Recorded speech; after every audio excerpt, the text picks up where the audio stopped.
Ah les amis, je viens encore de me manger une baffe monumentale. Aujourd'hui, on va parler d'un film extraordinaire sorti en 1999 à Hong Kong, réalisé par Billy Cheung, un réalisateur qui nous a déjà livré des bons films, puisqu'il a signé en 2009 To Live and Die in Mongkok avec Nick Chung. Il a aussi signé Paramount Motel en 2000, Super Lady Cop avec Cynthia Khan, je crois, mais je suis pas tout à fait sûr, et d'autres choses. Il a aussi signé Brotherhood en 1987, et là il nous offre une pépite avec Last Ghost Standing. On va voir au casting de ce film des petites apparitions de Francis Ung, qui doit apparaître 1 minute 30 à tout casser, Shin Kar-lok, qui est là 5 minutes, Pauline Suen, mais surtout, le meilleur acteur de Hong Kong, et j'en ai jamais parlé encore sur ma chaîne, le génialissime Simon Lui.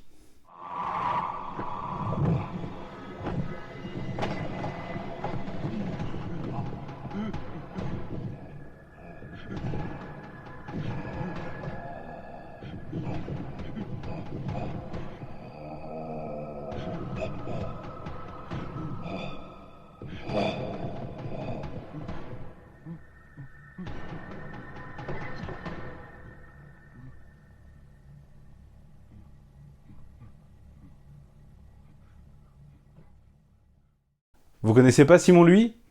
Attendez.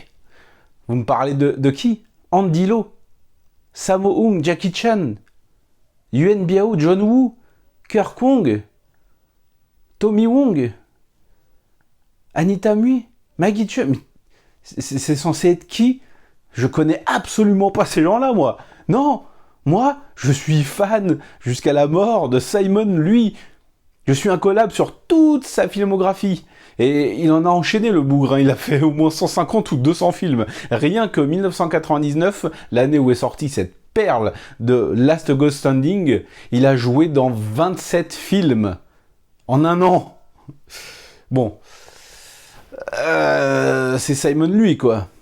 On l'appelle souvent le Anthony Wong du pauvre. Mais je trouve que c'est un acteur qui a une capacité assez incroyable à s'amuser à l'écran et à interpréter tout ce qu'on lui demande sans rechigner. Il a notamment joué dans beaucoup de films de la saga Troublesome Night, dont j'avais déjà parlé, qui est une saga de films d'horreur hongkongaise que j'aime particulièrement. Mais là, avec ce Last Ghost Standing, imaginez un mixte entre Goodbye Dragon Inn et Evil Dead 2. À la sauce HK, bien évidemment.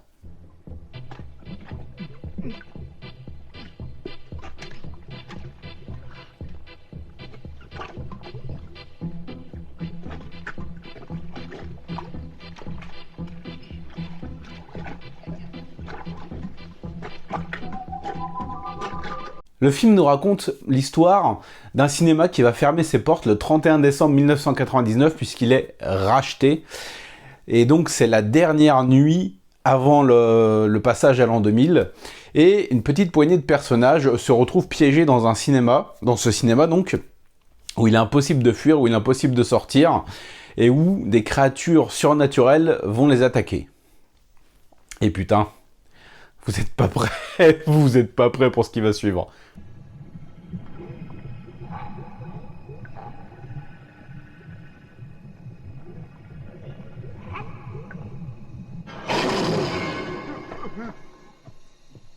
Le film est clairement un repompage d'Evil Dead 2 puisqu'on va avoir des scènes entières repompées.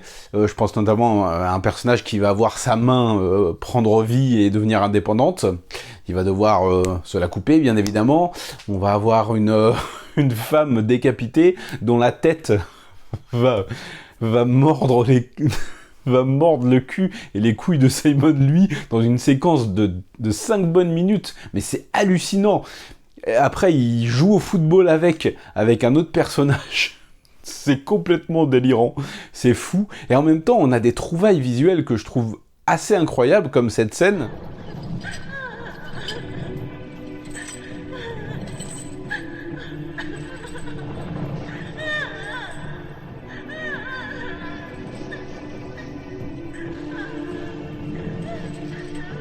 Et des trucs à la fois complètement décalés et complètement absurdes, comme ça.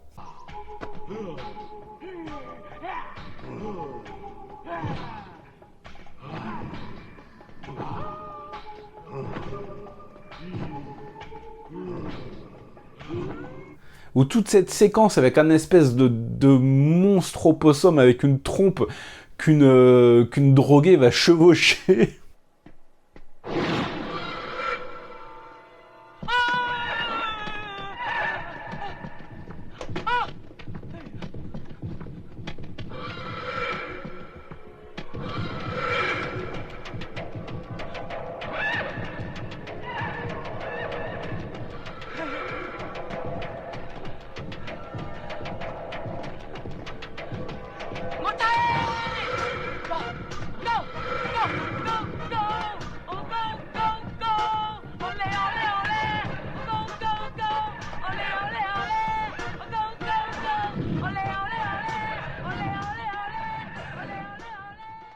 C'est absolument prodigieux, ça fourmille d'idées, bon pas forcément originales puisque c'est beaucoup de repompage, mais le cinéma HK, on sait que certains films repompent carrément des idées d'autres films, mais c'est un procédé courant dans le cinéma. Hein.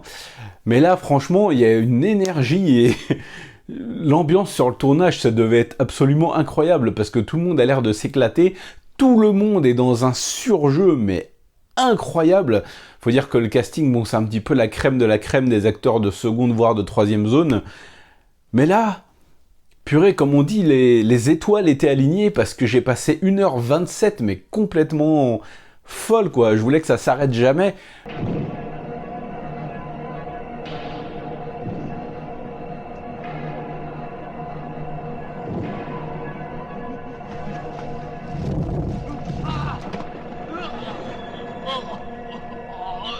Même si c'est blindé de défauts, même si c'est pour quelqu'un qui n'est pas habitué à l'humour gras cantonais, mais là vraiment on est dans la tartine recouverte mais de trucs mais gras, mais jusqu'à l'écœurement. Quelqu'un de non habitué qui connaît pas les codes, c'est même pas la peine qu'il essaye le film. Mais franchement, je me suis régalé.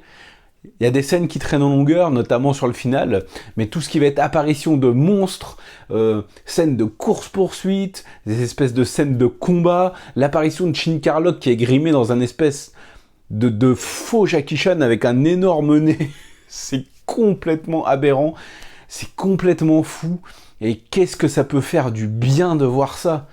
Mais quel plaisir! Franchement, dans Last Ghost Standing, j'ai vu plus de vie et d'envie de s'amuser que dans tellement de blockbusters récents, américains, ou tous les trucs fades qui sortent sur les écrans, qui sont déjà périmés et morts 15 fois avant d'être sortis en salle. Là, putain, j'ai vu de la vie, de la passion, du n'importe quoi, et purée, mais quel délice, j'ai franchement adoré. Je vais regarder s'il existe une copie physique du film. Je pense que oui, ça doit pouvoir se trouver en DVD, en import. Je vais l'acheter, mais 3 fois, quoi, en 3 exemplaires. Me demandez pas pourquoi, ça n'a aucun sens. Le film n'a aucun sens non plus. Si jamais vous connaissez cette pépite, lâchez-vous dans les commentaires qu'on puisse en parler. J'espère vous avoir bien vendu la chose. J'ai vraiment envie qu'un maximum de gens voient cette dinguerie, parce que c'est complètement fou. C'est un très très grand moment de cinéma hongkongais. Complètement fou. Voilà les amis, là je suis sur un petit nuage, je n'ai pas envie de redescendre. Je vais vous laisser en vous disant regardez du cinéma asiatique parce que putain, vous savez que ça déchire. Ciao.